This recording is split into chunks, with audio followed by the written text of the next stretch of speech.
महाराष्ट्रात सर्वात मोठी चर्चा आहे ती माहीम विधानसभा मतदारसंघाची। याचं कारण असं आहे की राज ठाकरे यांचे पुत्र अमित ठाकरे या ठिकाणी निवडणूक लढवत आहेत। त्याच ठिकाणी एकनाथ शिंदे यांच्या शिवसेनेचे सदा सरवणकर या ठिकाणी आहेत, विद्यमान आमदार आहेत आणि उद्धव ठाकरे गटाचे महेश सावंत आहेत। अमित ठाकरेंसाठी हा मतदारसंघ सुटावा आणि महायुतीला पाठिंबा द्यावा असं भाजपने भाजपचे मुंबई प्रदेशाध्यक्ष आशिष शेलार प्रयत्न करतात।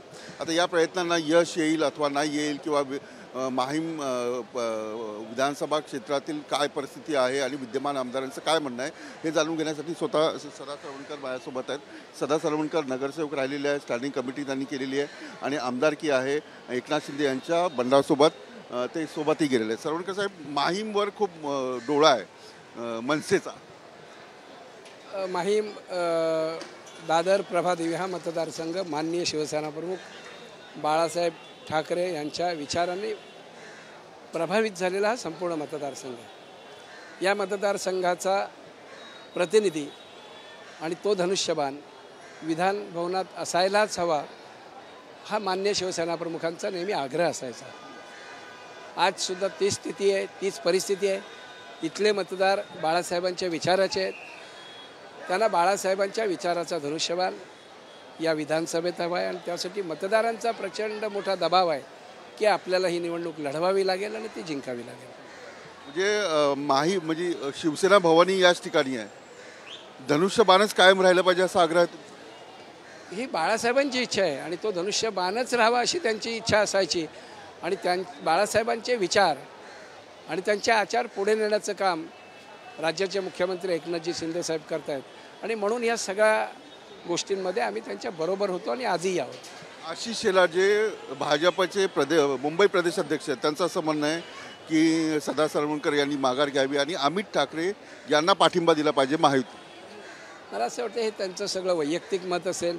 त्याचं कारण असं आहे, काल पत्रकारांशी बोलताना फडणवीस साहेबांचे मी काही वाक्य ऐकले आणि ती अशी होती की भाजप, शिवसेना, राष्ट्रवादी आणि आठवलेकर ही आमची महायुती आहे आणि ह्या महायुतीतला उमेदवार निवडून देणं हे महायुती म्हणून आमचा धर्म आहे। मनसेना आमच्या महायुतीत नाही हे त्यांनी स्पष्ट केलेलं आहे आणि म्हणून मला असं वाटतं हे जे काय लोकांमधल्या चर्चा याला पूर्णविराम मिळालेला आहे। महायुतीचा उमेदवार म्हणून फॉर्म भरला आहे, प्रचार सुरू केला आहे आणि जनता जनार्दनांचे आशीर्वाद आहेत, त्यामुळे मी निवडून येणार आहे। त्यावर दबावही आहे, तुम्हाला माघार घेण्यासाठी सांगितलं जातं आहे अशा बातम्या आहेत। खूप मोठा दबाव आहे, पण दबाव असला तर तो मतदारांचा आहे, इथल्या कार्यकर्त्यांचा आहे आणि त्यांचं म्हणणं असं आहे की 365 दिवस आपल्यात राहणारा, आपल्याला मदत करणारा, आपल्यासाठी धावत येणारा असा आपला लोकप्रतिनिधी असावा म्हणून आपण कोणत्याही परिस्थितीत माघार घेऊ नका अशा प्रकारचा दबाव माझ्यावरती निश्चित आहे। मग एकनाथ शिंदेचा दबाव नाही? नाही, बिलकुल नाही। त्यांनी आहे दबाव नाही।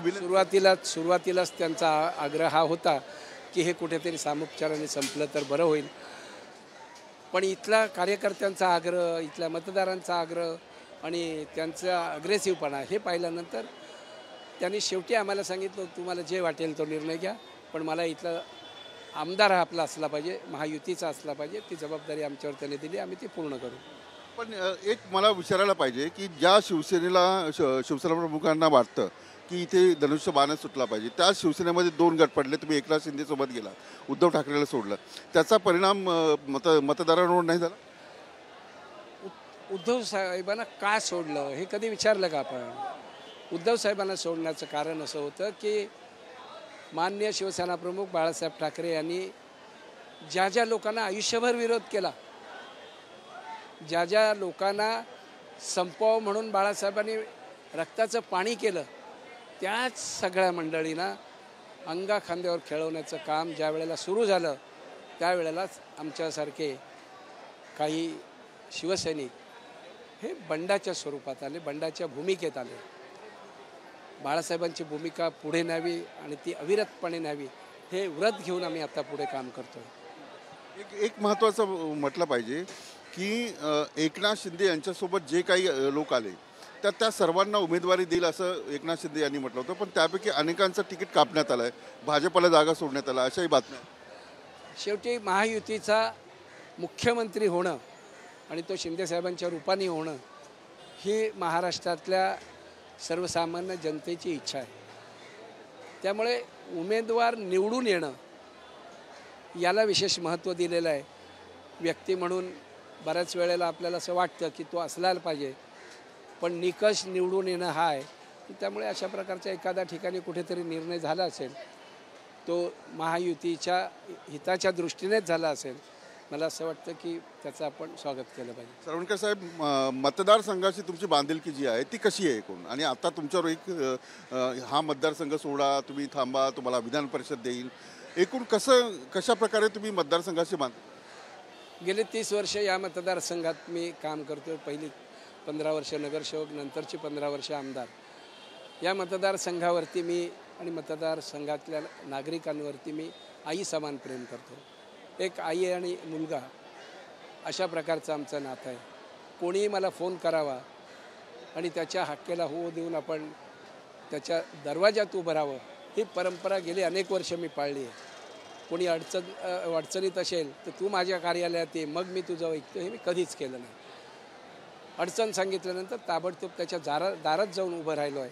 आणि त्यामुळे माझी पूर्ण खात्री आहे की माझं नावपेक्षा मी माझं काम घेऊन लोकांसमोर उभं आहे. घराघरात, गल्लीत, चाळीत, वाडीत जिथे आपण जाल तिथे मी नावाने नाही तर कामाने आहे. त्यामुळे मला असं वाटतं लोकांना काम करणारा माणूस आवडतो, आपल्यातलाच माणूस आवडतो, 365 दिवस देणारा माणूस आवडतो.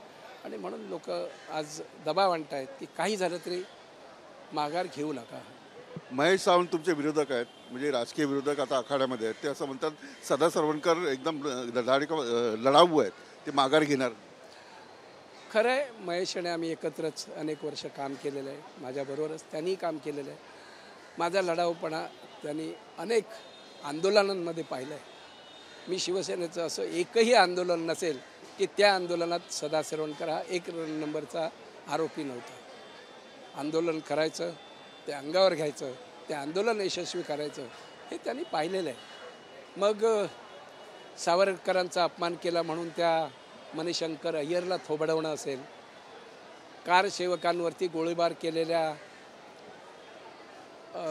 तुमचा मुलायमसिंग यादव असेल, किंवा ज्या ज्या वेळेला अस्मितेचे प्रश्न उभे राहिले त्या वेळेला झालेल्या सगळ्या आंदोलनात पुढाकार मी घेतला होता. हे त्यांनी जवळून पाहिलेलं आहे. नेहरूनगरसारख्या भागात ज्या वेळेला 92ला बॉम्बस्फोट झाला, आमचं सारं नेहरूनगर उद्ध्वस्त झालं होतं. शरद पवार साहेब त्यावेळेला राज्याचे मुख्यमंत्री होते. मुख्यमंत्री साहेब आलेसुद्धा नाहीत, 1 रुपयाची मदतसुद्धा केली नाही. 350 घरं आणि अनेक लोक मृत पावली होती. आम्ही घरोघरी दारोदारी जाऊन रेती, सिमेंट, विटा जमा करून आम्ही ती घरं उभी केली. माननीय शिवसेना प्रमुख बाळासाहेबांनी त्यांना शब्द दिला की मी तुमचं पुनर्वसन करीन. त्यावेळेला SRA योजनासुद्धा नव्हती.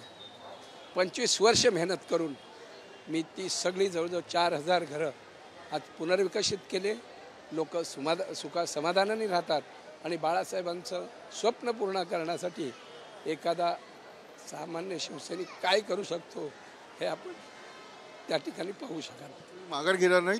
बिलकुल नाही, प्रश्न येत नाही. मतदारांचा माझ्यावर प्रचंड मोठा दबाव आहे, कार्यकर्त्यांचा आहे की वाटेल त्या परिस्थितीत माघार घ्यायची नाही. आमच्यातलाच 365 दिवस आमच्यासाठी धावणारा उमेदवार किंवा लोकप्रतिनिधी असावा अशी त्यांची भावना आहे. मला ती पूर्ण करावी लागेल. अमित ठाकरे म्हणतात की मला मतदारसंघ माहिती आहे, मला तिथले प्रश्न माहिती आहेत, मला लोक माहिती आहेत आणि म्हणून मी उभं राहणार आहे. प्रत्येकाची मतदारसंघाबद्दलची भूमिका आणि वेगळी असते. आपल्याला कल्पना असेल, ज्या दिवशी आम्ही ह्या नासावरती आलो त्या दिवशीपासून ह्या सिद्धिविनायकाच्या भक्तांचं काहीतरी जे गैरसोय त्या दूर कराव्यात म्हणून मी राज्याच्या मुख्यमंत्र्यांना विनंती केली. आणि 500 कोटीचा निधी हा निव्वळ गणेश भक्तांच्या सुविधांसाठी आणला. मला असं वाटतं जुन्या इमारतींचा प्रश्न मालकांच्या परवानगीशिवाय रिडेव्हलपमेंट करणं एक अभ्यासाचा विषय सभागृहात मांडला, त्याला यश आलं. सामूहिक पुनर्विकासाची योजना, स्वतंत्र इमारत जर डेव्हलप झाली तर 425 स्क्वेअर फूट रेरा मिळते. आज आम्ही त्यांना 580 चौरस फुटाची जागा देतो आहे. अशा 12 ठिकाणी सामूहिक पुनर्विकासाच्या योजना आम्ही केल्या. दादर प्रभादेवी माहीममधले जवळजवळ सगळे, एखादा सोडला तर सगळेच चौक सुशोभित केले. ज्ञानेश्वर उद्यान घ्या, नाना नानी पार्क घ्या, माई मंगेशकर उद्यान घ्या, सगळ्या उद्यानांचं सुद्धा सुशोभीकरण केलं. मला असं वाटत नाही की माझ्या नजरेतनं एखादं काम सुटलं असं झालेलं नाही आणि म्हणून सर्वच कामं जवळजवळ संपलेली आहेत. त्यामुळे मला आनंद आहे की मतदारांसमोर मी माझं काम घेऊन जाणार आहे, नाव घेऊन नाही. हे तुम्ही कामं मला सांगतात, पण तुमच्यावर गोळीबार केल्याचा आरोप आहे. आपण जर तो FIR वाचला तर आपल्या लक्षात येईल की त्यावेळेला जो काही प्रसंग घडला त्यावेळेला आम्हाला दिलेली जी रिव्हॉल्वर होती, जी लायसन रिव्हॉल्वर आहे, ती लांब कुठेतरी गाडीत होती. कोणीतरी चोरी करेल म्हणून एक आमचा शिवसैनिक ती घेऊन येत असताना त्याच्या हातून मिसफायर झाली. हे त्या FIRमध्ये आहे. तर बरं गोळीबार केला म्हणून कोणी तक्रार केली का? तर कोणीही केलेली कोणाची तक्रार नाही.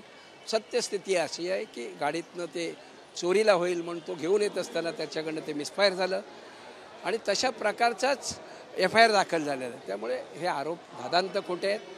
तो FIR सुद्धा आपल्याला उपलब्ध होईल, आपण तो बघावं म्हणजे लक्षात येईल. तुमची लढाई ठाकरे परिवाराची, राज ठाकरेंच्या मुलाची म्हणजे ठाकरेची. मी त्याला लढाई परिवाराशी अशी मानायला तयार नाही. राजसाहेब हे सुद्धा आमच्यासाठी आदरणीय नेते आहेत. बाळासाहेबांची प्रतिकृती म्हणून आम्ही राजसाहेबांकडे बघतो. बाळासाहेबांनी आत्तापर्यंत कुठलीही निवडणूक लढवलेली नाही. त्यांनी आमच्यासारख्या सर्वसामान्य शिवसैनिकाला मोठं केलं. राजसाहेबसुद्धा अशाच प्रकारचं काम करतील.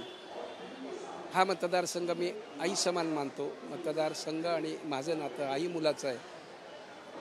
ते विभक्त करणार नाहीत राजसाहेब असा विश्वास मला वाटतो आणि तशा प्रकारचे आशीर्वाद मागण्यासाठी मी राजसाहेबांना स्वतः जाऊन भेटणार आहे. राज ठाकरेंना स्वतः जाऊन भेटणार आहे. राजसाहेबांनी म्हटलं की तुम्ही मागे घ्या, तर मग काय करा?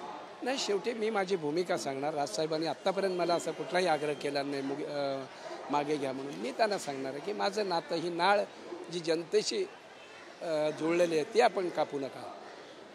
खूप खूप धन्यवाद आणि खूप खूप शुभेच्छा. सदा सरवणकर यांची भूमिका मांडत होतं. मी इथेच थांबतो. Video journalist Siddheshwar Vilas Athawale, news state Maharashtra.